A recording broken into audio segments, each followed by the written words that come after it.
ছেঁড়া কাপড় যখন অভাবী মানুষ পরে তখন সেটা দারিদ্র, আর যখন দামি ব্র্যান্ডের ট্যাগ লাগিয়ে কেউ পরে তখন সেটা ফ্যাশন। আমরা আসলে মানুষ দেখি না, দেখি তার লেভেল।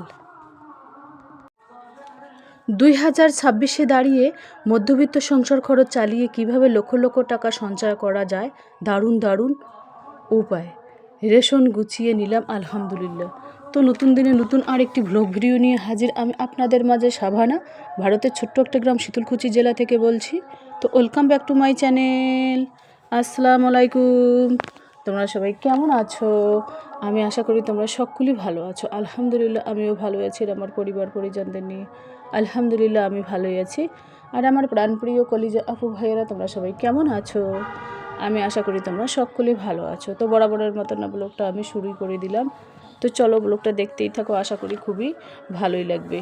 আমাদের বাড়ির পাশে আর কি যেন হরিসভা হরে কীর্তন চলছে। তো যাই হোক, খুব শব্দ হচ্ছে 3 দিন থেকে, মানে আমাদের ঘুমও হচ্ছে না, আমাদের বাড়ির পাশে যেহেতু ঘুম হচ্ছে না, কি বলবো আর।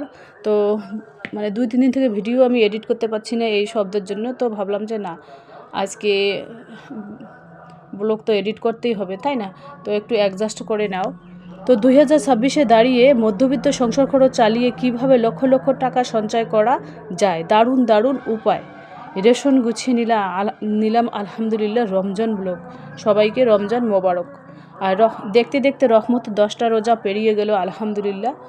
তো যাই হোক, সবার রোজা ভালো কাটুক, রমজান মাসটা, পুরো রমজান মাসটা ভালো কাটুক। এটা হচ্ছে রহমতের মাস, এটাতে যত দোয়া চাইবেন আল্লাহর কাছে ততই পাইবেন।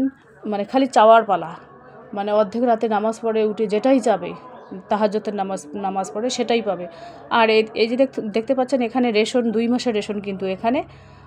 আমি কিন্তু টোপ ধরেছিলাম যে কবে আসবে রেশন, কবে আসবে রেশন। সবাইকে 2-4 জনকে জানিয়ে দিয়েছি যে রেশন আমাদের বাড়ির পাশে আসলে আমাকে একটা বার ফোন করে খবর দেবে যে রেশন এসে গেছে। তো যাই হোক, রেশন পেয়ে গেলাম। তো আটা, এভাবে রেশনের আটা থাকলে বাড়িতে একবেলা দুবেলা কিন্তু রুটি বানিয়ে খাওয়া যায়, তোমার গোলা রুটি বানিয়ে খাওয়া যায়। রুটি তো আমি বানাই না, আমি গোলা রুটিই বেশিরভাগ বানাই, ডিম পরোটা বানাই, বাস। একটু চিনি টিনি দিয়ে ছেলে মেয়ের জন্য ডিম পরোটা বানাই, আমার জন্য চিনি ছাড়াই বানিয়ে নেই, গাজর টাজর দিয়ে ডিমটা দেই আর কি। তো যাই হোক, আমি পরে আর কি গুছিয়ে নেব, কোথায় রাখা যায় না যায় গুছিয়ে নেব আর কি অফ ক্যামেরায়।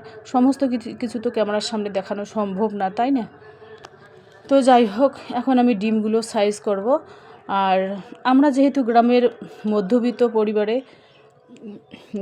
মধ্যবিত্ত পরিবারে 2026-এ দাঁড়িয়ে কিভাবে সংসার খরচ চালিয়ে গ্রামে লক্ষ লক্ষ টাকা কিভাবে সঞ্চয় করি, কারণ আমাদের 2026 মাসটা যে আছে সেই মাসটা আমাদের হিসাব করে চলতে হবে। লিস্ট প্রথমে কিন্তু আমাদের খাতা কলম নিয়ে লিস্ট করতে হবে যে মুদিখানার বাজার কত, সবজি বাজার কত, কাঁচা বাজার, মাছ বাজার, মাংস বাজার, এগুলো একটা করে লিস্ট করতে হবে খাতা কলমে। আর কী ক্ষেত্রে টাকাগুলো যাচ্ছে সেগুলো আমরা লিস্ট করব। আর প্রথমে যে স্যালারি, কারো হাজব্যান্ড বিজনেস করে, চাকরি করে, যাই হোক সবাই কিন্তু ইনকাম করে, কিন্তু সবার ইনকাম করার ধরন আলাদা। সেই টাকার থেকে, সেই অ্যামাউন্ট থেকে কিন্তু 2,000 হোক, 500 হোক বা 1,000 হোক, প্রথম তারিখেই তুলে রাখতে হবে, তুলে আলাদা জায়গায় রাখতে হবে। একসাথে যদি আমরা ওই সঞ্চয়ের টাকা আবার সংসার খরচের টাকা রাখি তাহলে কিন্তু এলোমেলো হয়ে যাবে, তাহলে কিন্তু টাকাটাই শেষ হয়ে যাবে। মাসের শেষে টাকা সঞ্চয় তো দূরেরই কথা, সংসার চালানোর জন্য আমাদের হিমশিম খেতে হবে। তো সেটা আমাদের করলে চলবে না, একটু বুদ্ধি খাটাতে হবে। বুদ্ধি না খাটাতে পারলে লক্ষ লক্ষ কেন 1 টাকাও আমরা সঞ্চয় করতে পারবো না, এটাই হচ্ছে মেন কথা।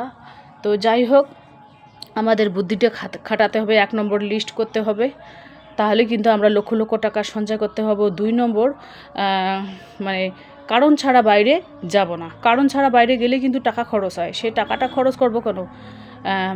মানে এটা একটা দারুণ উপায়। আর একটা কারণ, একদিন আধদিন বাড়ির আশেপাশে শাকসবজি দিয়ে একবেলা আধবেলা চালাতে হবে, সপ্তাহে 2 দিন হলেও চালাতে হবে, এটা একটা দারুণ আইডিয়া। আর যখন আর বেশি সবজিপাতি, আদা রসুন এটা ওটা নিয়ে আসবো, তখন আর কি বেশি করে যখন আমরা 10 দিন 15 দিনে নিয়ে আসবো, তখন ওখান থেকে কিছু টাকা আমরা সেভ পাবো। আর ওই অল্প অল্প করে যদি কিনে নিয়ে আসি পাশের বাজার থেকে, তাহলে কিন্তু অনেক দাম নেয়, অনেক দাম হয় আর কি। তো যাই হোক, এই যে দেখতেই পাচ্ছেন আমি ডিমগুলো এভাবে করতেছি। এগুলো হচ্ছে দারুণ দারুণ আইডিয়া। আর আরেকটা আইডিয়া কি, তোমরা চাইলেই ঘরের মধ্যে মুরগি, হাঁস মুরগি, কবুতর পালতে পারো, সেলাই করতে পারো।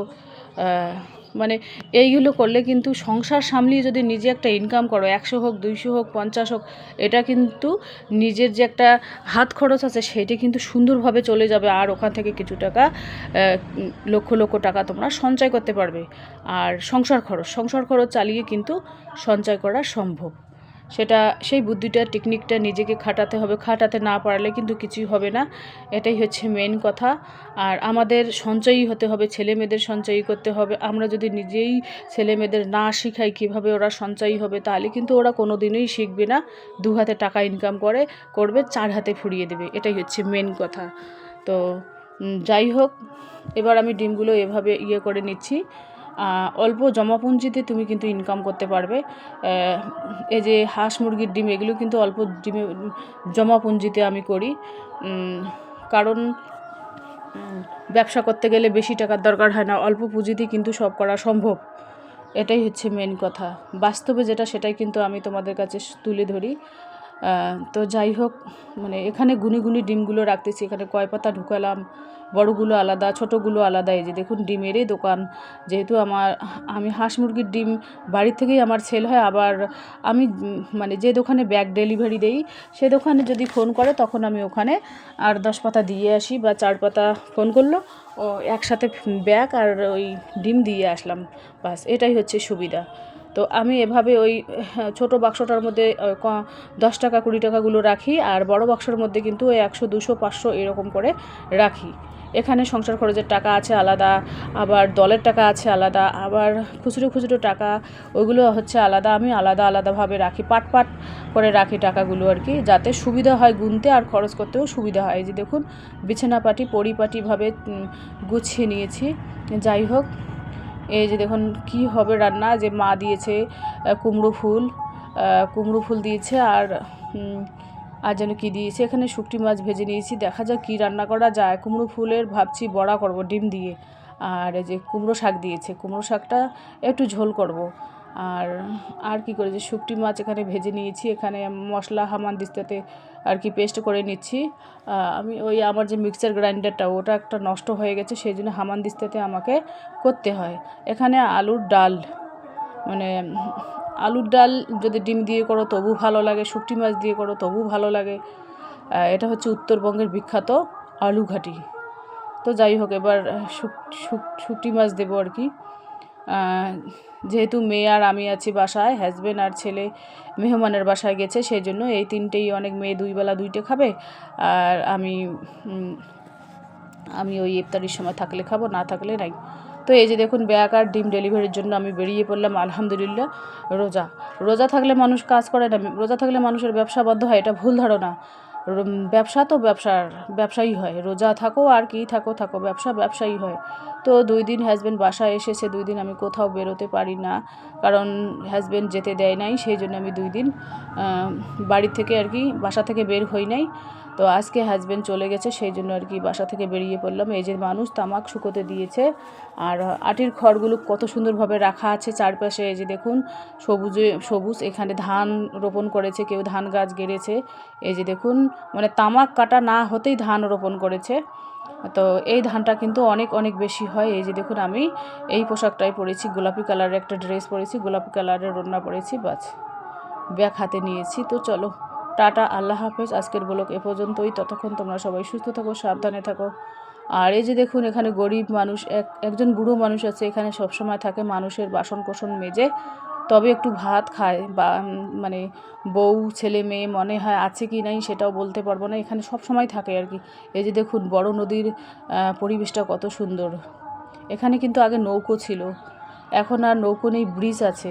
আর দেখুন, কলা গাছগুলো কত সুন্দর, তামাক ক্ষেতগুলো জাস্ট গ্রামের অসাধারণ তামাক ক্ষেত, মানে মন ভরে যায়, দেখলেই মন ভরে যায়। গ্রামের জাস্ট অসাধারণ দৃশ্য দেখে মন ভরে যায়। আলহামদুলিল্লাহ। তো চলো।